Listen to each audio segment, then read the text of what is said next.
திடீரென சாலையின் தடுப்பை தாண்டி எதிர் திசையில் போய் நின்ற பேருந்து. ஓட்டுநரின் கட்டுப்பாட்டை இழந்த பேருந்தின் சிசிடிவி காட்சிகள் வெளியாகி பெரும் பரபரப்பு.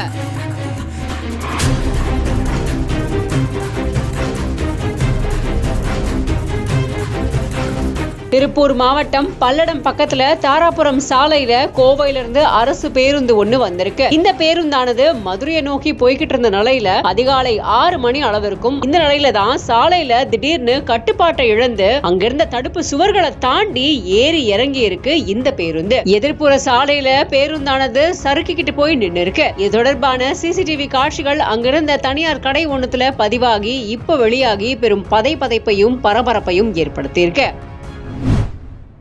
ஸ்கூலுக்கு வரேன் விஜய் எங்கே இருக்கான் யார் இருக்கா இப்போ பேரண்ட்ஸ் வாங்கு இவனை வந்து நம்ம டேக்கர் பண்ணுவோம் ஓகேவா ஸ்கூல் போடா படிடா நாங்களே கட்டுறோம் நாங்கள் இல்லை ஒன்றும் இல்லை மிஸ்ஸிட்ட சொல்லி நல்லா படிங்க என்ன படிக்கணும் பாப்பா 7th ஸ்டாண்டர்ட் படிக்கிறேன் என்ன ஆக போகிறேன் டாக்டர் வெரி குட் சூப்பர் கைத்தட்டலாம் போட்டு ஓகேவா டாக்டர் சூப்பர் எல்லாருக்கும் ஃப்ரீயா போகணும். ஓகே உங்க கோரிக்கை நல்லா வரையா வாழ்த்துக்கள். காவல்துறை சார்பாக வாழ்த்து சொல்றேன். இன்னும் கொஞ்சம் ரவுண்ட் செக் ப்ளீஸ் பண்ணுறோம் போலீஸ். அதாவது இப்போ என்ன பிளான் பண்ணியிருக்கேன் அப்படின்னா மொத்தம் 154 பிளாக்ஸ். இந்த பிளாக்ல வந்து ஒரு 30 பிளாக்கு ஒரு டீமாக வந்து நாங்கள் ரெடி பண்ணுறோம்.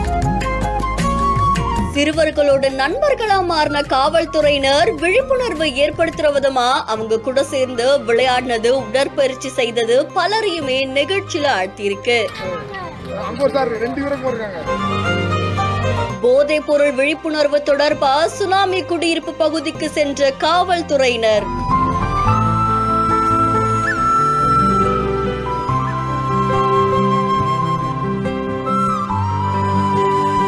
படிக்க முடியாம இருக்க சிறுவர்களுடைய கல்வி செலவை நாங்க ஏத்துக்கிறோம் அப்படின்னு சொன்ன உதவி ஆணையர் வீரகுமார் அவர்களுக்கு பாராட்டுகள் குவிஞ்சுக்கிட்டு வருது. விஜய் எங்க இருக்கா யார் இருக்கா பேரண்ட்ஸ் வாங்கு இவனை வந்து நம்ம டேக்கர் பண்ணுவோம் ஓகேவா ஸ்கூல் போடா படிடா நாங்களே கட்டுறோம் நாங்கள் ஒன்றும் இல்லை மிஸ்ஸிட்ட சொல்லி நல்லா